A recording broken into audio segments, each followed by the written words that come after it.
Good morning. कैसे हैं आप लोग? मुझे लगता है आप लोग अच्छे होंगे, खुश होंगे, बढ़िया होंगे। नॉलेज कैंपस के इस ऑनलाइन प्लेटफॉर्म पर आप लोगों का स्वागत है। दोस्तों, एमपीपीएससी की अपकमिंग एग्ज़ाम के लिए जो रिवीजन सीरीज़ हमने स्टार्ट की है उसमें हम लोग अब आ चुके हैं इतिहास के एक बहुत अच्छे चैप्टर पर, जो है मौर्य साम्राज्य। चैनल में आगे बढ़े उसके पहले सब्सक्राइब कर लो, लाइक कर लो, कमेंट दे दो।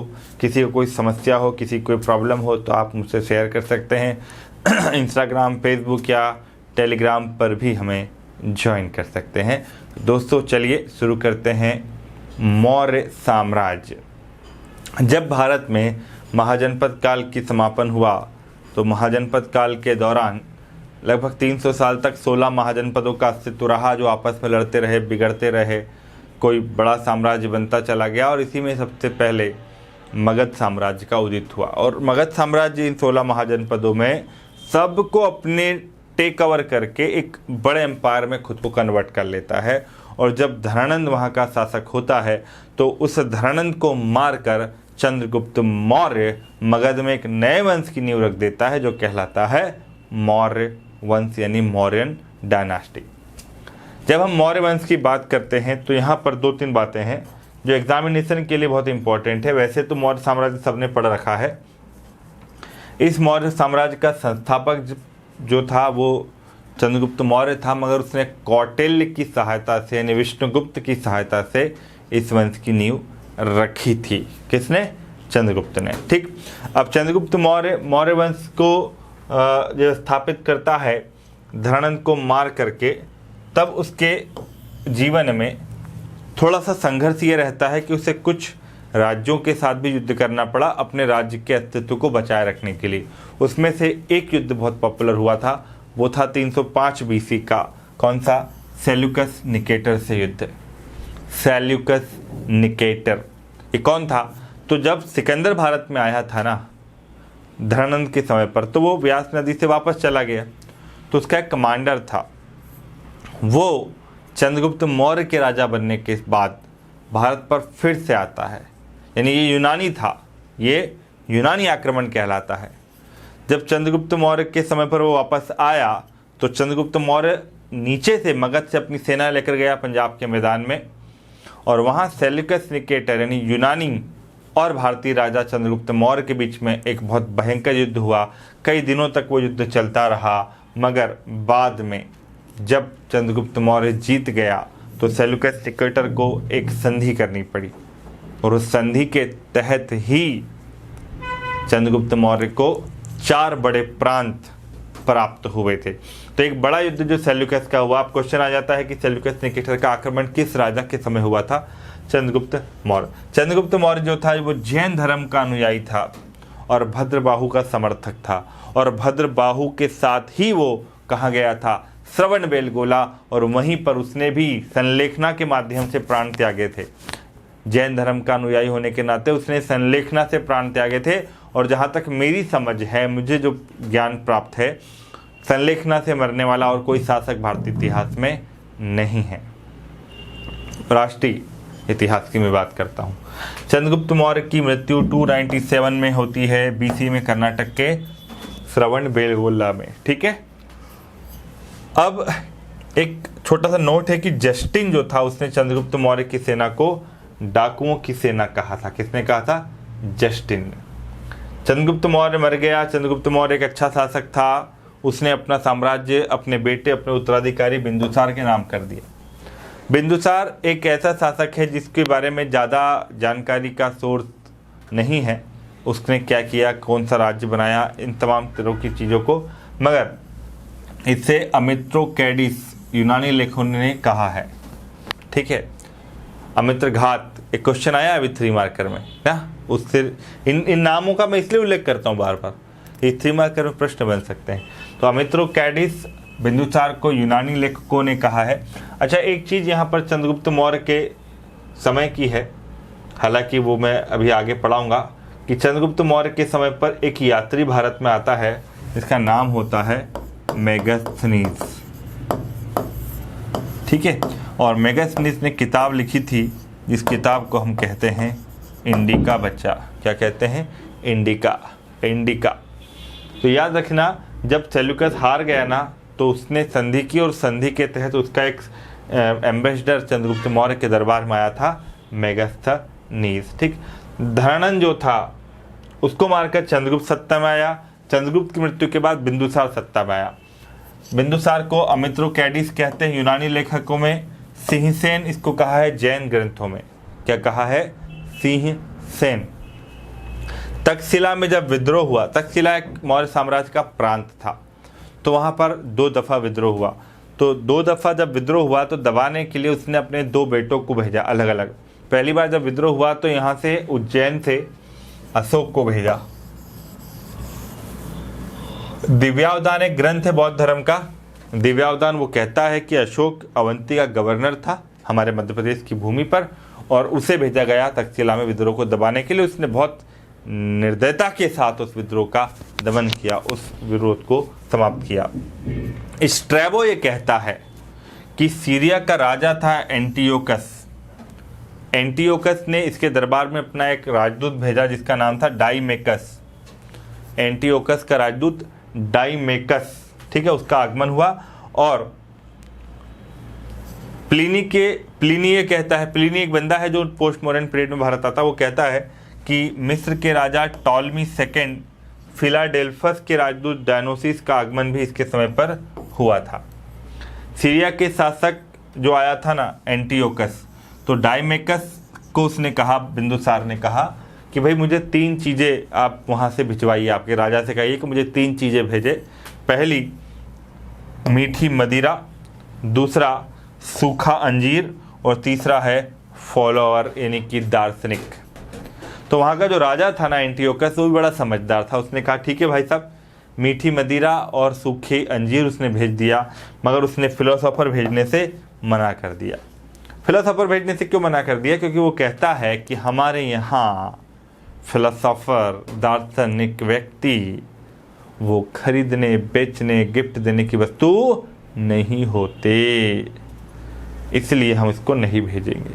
और उस समय पर यूनान के दार्शनिकों का दुनिया में बोलबाला था।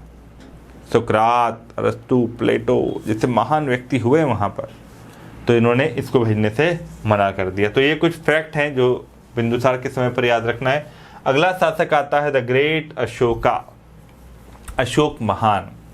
अशोक के बारे में आपने बहुत कुछ पढ़ा होगा। उसने अपने जीवन में एक ही युद्ध लड़ा था, और वो युद्ध था कलिंग पर आक्रमण। मगर क्या आपको ये पता है कि अशोक ने सत्ता हासिल करने से पहले एक संघर्ष किया? दरअसल बिंदुसार अशोक को अपना उत्तराधिकारी बनाना ही नहीं चाहता था, उत्तराधिकारी बनाना चाहता था उसके दूसरे बेटे को। और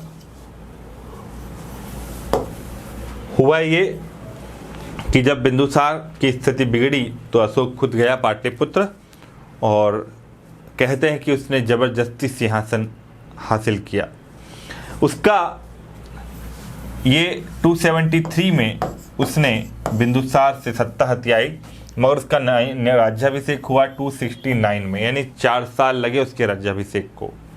वो इसलिए क्योंकि उसके एक और भाई था सुसिम, जिसके साथ उसका संघर्ष चल रहा था। हालांकि कुछ ग्रंथ ये कहते हैं जैसे दिव्यावदान कि अशोक ने अपने 99 ब्रदर्स को मारकर सत्ता हासिल की, 99 भाइयों को मारा सत्ता हासिल करने के लिए। हालांकि पर वो अतिशयोक्तिपूर्ण लगता है, क्योंकि ऐसा कोई दूसरा एविडेंस या कोई दूसरी जगह पर मिला नहीं हमें।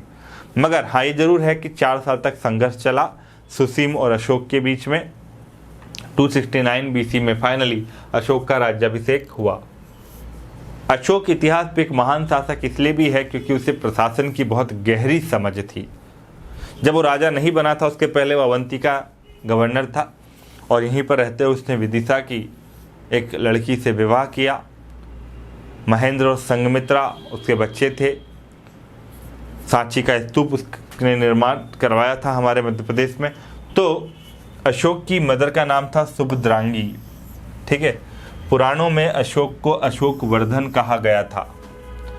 और अशोक इतिहास में पहला शासक है जिसने पब्लिक के साथ रिलेशन मेंटेन करने के लिए कुछ इंस्क्रिप्शंस खुदवाए और लोगों के बीच में लगवाए। तो पहला व्यक्ति जिसने अभिलेखों को जारी किया। तो मास्की, गुर्जरात, नेत्तूर और उडेगोलन अभिलेख में उसका नाम हमको अशोक मिलता है। कहाँ कहाँ अशोक मिलता है? मास्की, गुर्जरा, नेत्तूर और उडे गोलम अभिलेख में। प्राचीन भारत की एक कंप्लीट नोट्स आपको अगर चाहिए, आपको अच्छे डिटेलिंग में पढ़ना है, तो आप हमें कांटेक्ट करिएगा। हमारे नोट्स पूरे कंप्लीट एंशिएंट हिस्ट्री के डिटेल्ड में है, प्रीलिम्स और मेंस के, वो आप तो को मिल जाएंगे। तो आपको ये बहुत सारी चीज़ें वहाँ आसानी से मिल जाएंगी। तो मास्की, गुर्जरा, नेत्तूर और उडे गोलन अभिलेख में उसका नाम अशोक मिलता है। अशोक का एक और नाम मिलता है देवनाम प्रियदसी। ये पीएससी में प्रश्न पूछा है 2016 या 17, मुझे नहीं पता, कि देवनाम प्रियदसी किस शासक का नाम था। तो ये अशोक का नाम, उसके हमें उपाधियां हैं उसकी जो उसके अभिलेखों से मिलती हैं। राज्याभिषेक के 8 साल के बाद 261 बीसी में अशोक ने एकमात्र युद्ध किया कलिंग पर। कलिंग मने आज का उड़ीसा। कलिंग पर आक्रमण क्यों किया? वहां का राजा था नंदीवर्धन। तो इतिहास में, किताबों में लिखा है कि कलिंग एक तो खनिज संसाधन से प्रमुख था, मिनरल रिसोर्सेज, फिर ओशियनिक बाउंड्री है उसकी, वहाँ पर एक ताम्रलिप्ति बंदरगाह है, पोर्ट है, जिसके कारण आप साउथ ईस्ट एशिया के देशों से संपर्क स्टेब्लिश कर सकते हैं। और जंगलों के में हाथियों की उपलब्धता, क्योंकि मगध में हाथियों की बहुत इंपॉर्टेंस थी सेना में, उसकी उपलब्धता, इसके कारण उसने कलिंग पर आक्रमण किया और जीता। और जीत करके उसका हृदय देखा उसने कि 1.5 लाख लोग मारे गए हैं इस युद्ध में, तो उसको लगा कि मुझे अब नीति बदल लेना चाहिए। तो उसने भैरी घोष की जगह धम्म घोष की नीति अपनाई। भैरी मने भय, यानी भय उत्पन्न करने की नीति की जगह धम्म मने शांति, शांति स्थापित करने की नीति को अशोक ने अपनाया कलिंग युद्ध के जस्ट बाद। याद रखना, कलिंग युद्ध में उसका हृदय बदलता है, ऐसा इतिहास में पढ़ा होगा आपने। अशोक ने फिर कलिंग युद्ध के बाद में बौद्ध धर्म स्वीकार किया और बौद्ध धर्म में उसको दीक्षित किया था किसने? उपगुप्त ने। उपगुप्त। अशोक सभी धर्मों के संप्रदायों का सम्मान करता है और इसीलिए उसने आजीवक संप्रदाय के अनुयायियों के रहने के लिए बराबर की पहाड़ियों में 4 गुफाएं बनवाई थी, जिनका नाम उसने लोमस ऋषि, कर्ण चौपार, सुदामा और विश्व झोपड़ी रखा था। 4 गुफाएं बराबर की पहाड़ियों पे, किस संप्रदाय के लिए? आजीवक के लिए। याद रखना, उसने बौद्ध धर्म के लिए नहीं बनवाई थी, आजीवकों के लिए बनाई थी। और यही परंपरा बाद में इसका एक पौत्र आता है दशरथ, वो भी करता है, वो भी गुफाओं का निर्माण कराता है। तो आजीवक के लिए उसने बनाया। अशोक जब ने एक नीति अपनाई धम्म की, बहुत ध्यान से समझना धम्म क्या है, बहुत शॉर्ट में समझाऊंगा मैं। अशोक का धम्म क्या है? धम्म पढ़ा होगा आप लोगों ने। धम्म माने आत्मनियंत्रण, धम्म माने आत्मसंयम,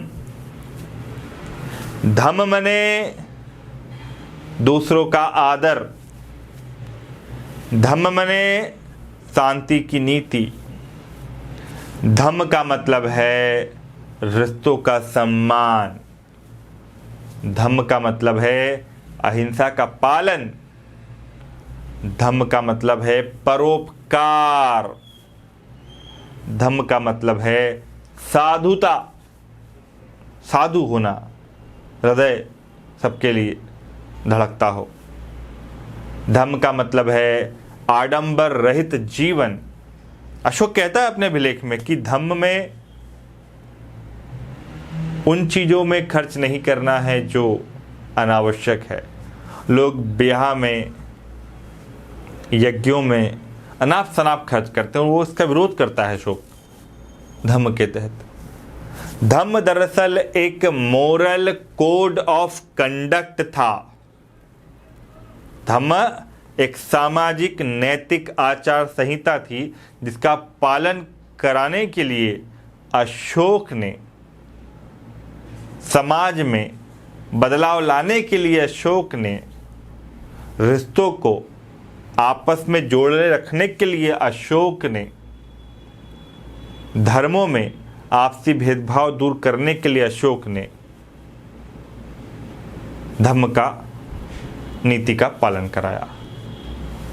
और इस धम्म की नीति का पालन कराते हुए अशोक ने धम्म महामात्रों को नियुक्ति की।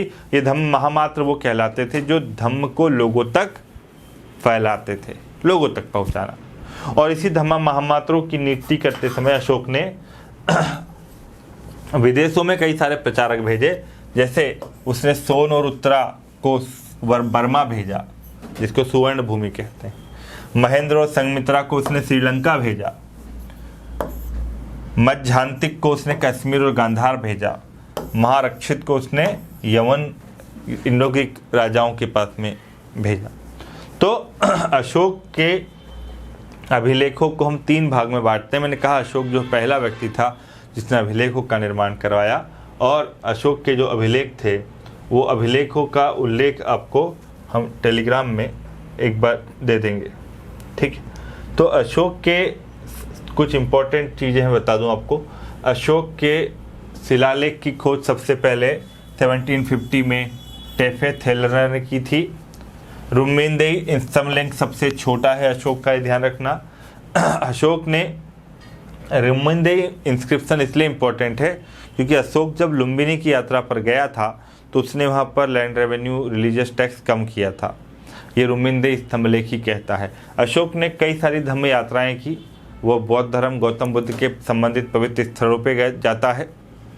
अशोक ने लुम्बिनी की यात्रा की, उसने बोध गया की यात्रा की, उसने सारनाथ की यात्रा की, और वो बौद्ध धर्म का पालन करता था। अशोक ने बौद्ध धर्म को बढ़ावा देने के लिए थर्ड बुद्धिस्ट काउंसिल का आयोजन कराया पाटलिपुत्र में। और अशोक ने के मास्की और लघु शिलालेख में अशोक ने स्वयं को बुद्ध शाक्य कहा है। अशोक के अभिलेखों को पढ़ने वाला सबसे पहला व्यक्ति कौन था? हैं? याद रखिए, थोड़ा पता करिए कि अशोक के अभिलेखों को सबसे पहले किसने पढ़ा था। इस पर प्रश्न आपसे बनेंगे। अशोक बौद्ध साक्ष्यों के अनुसार उसने अपने पिता के शासनकाल में उपराजा था वो अवंती का, उसने धम्म का प्रतिपादन किया था। राजा बना 273 में, राज्याभिषेक 269। पुराणों में उसका नाम अशोक वर्धन मिलता है। तीसरी संगति इसके शासनकाल में आयोजित होती है। निगरोध ने भी अशोक को बौद्ध धर्म से दीक्षित किया जाता है। किस किताब में? दीपवंश और महावंश बोलता है। उपगुप्त ने अशोक को बौद्ध धर्म का शिक्षण दिया, ये दिव्यावदान में कहता है। यानी 2 अलग अलग सोर्सेस के आधार पर मैं बात कर रहा हूँ। बौद्ध धर्म के अनुयायी थे अशोक और दशरथ दोनों। अब एक व्यक्ति के बारे में थोड़ा सा बात करना है, किताब के बारे में, वो है मेगास्थनीज। मेगास्थनीज कौन था? ये दरअसल वो व्यक्ति है जो चंद्रगुप्त मौर्य के समय पर यात्रा पर आया था भारत में, सेल्यूकस का राजदूत बन के। इसने किताब लिखी थी, मैंने कहा, इंडिका। और इसने अपनी किताब में नगर प्रशासन का वर्णन किया है कि पाटलिपुत्र नगर का प्रशासन 3 सदस्यों, याद रखना कि नगर प्रशासन की जानकारी का सबसे बड़ा सोर्स हमारे पास इंडिका ही है। 30 सदस्यों वाली 6 समिति करती थी। इसने कहा कि हर समिति में 5 मेंबर होते थे, और तीसरी समिति जनगणना का हिसाब रखती थी, छठी बिक्री कर वसूलती थी, करों की चोरी पर मृत्युदंड दिया जाता था, टैक्स चोरी पर। हमारे यहाँ आज की तारीख में करोड़ों अरबों रुपया लेकर के लोग विदेश भाग जाते हैं, सरकार कुछ नहीं कर पाती, वहाँ कर नहीं देने पर भी मृत्युदंड दिया जाता था। इंडिका में बोला गया कि समाज 7 भागों में विभाजित था। 7 श्रेणियाँ, दार्शनिक की, किसान की, पशुपालक की, कारीगर, योद्धा, निरीक्षक और मंत्री। हालांकि ऐसा नहीं था, समाज 4 वर्णों में विभाजित था और अलग अलग धर्म के भी अनुयायी थे। दास प्रथा नहीं चलती थी, ये कहा किसने? मेगास्थनीज ने, मगर दास प्रथा का प्रचलन था, ठीक। अलग अब ये जो इंडिका है ना, इसके अलावा एक व्यक्ति और आपको पढ़ना है, वो है कौटिल्य। कौटिल्य भी बहुत महान व्यक्ति उस समय पर रहा, जिसने एक किताब लिखी जिसका नाम था अर्थशास्त्र। अर्थशास्त्र पर आप तैयार कर लीजिएगा, 5 marks 3 marks, it's most important book, ठीक। तो गाइस, ये मौर्य साम्राज्य की छोटी सी कहानी रिवीजन सीरीज के अंतर्गत, इसे डिटेल में पढ़ने के लिए हम ऑफलाइन क्लास में या ऑनलाइन कोर्स जब मैं हिस्ट्री का लाऊंगा तब उसमें हम डिटेल से पढ़ेंगे। ये 3 घंटे तक चलने वाला एक चैप्टर है जिसमें बहुत कुछ पढ़ने को होता है, बट प्रीलिम्स में इससे ज़्यादा कुछ चीज़ें नहीं आती हैं, ठीक है ना। मैं फिर कह रहा हूँ, फोकस करिएगा सिर्फ प्रीलिम्स पे अभी, क्योंकि मेरा फोकस प्रीलिम्स पर है इस सीरीज में। मेंस के लिए बाद में चीज़ें लेकर के आऊँगा आप लोगों के लिए। तो गाइस चलिए ठीक है, आज के लिए इतने रखते हैं, क्योंकि आज अब फिर गला मेरा फिर से प्रॉब्लम क्रिएट करने लग गया है। तो मिलते हैं अगले क्लास में, अगले वीडियो में। जब तक के लिए खुश रहिए, आबाद रहिए, और ज़िंदगी में कुछ न कुछ नया लर्निंग करते जाइए। आज लर्निंग करेंगे तो कल अर्निंग मिलेगी। Thank you.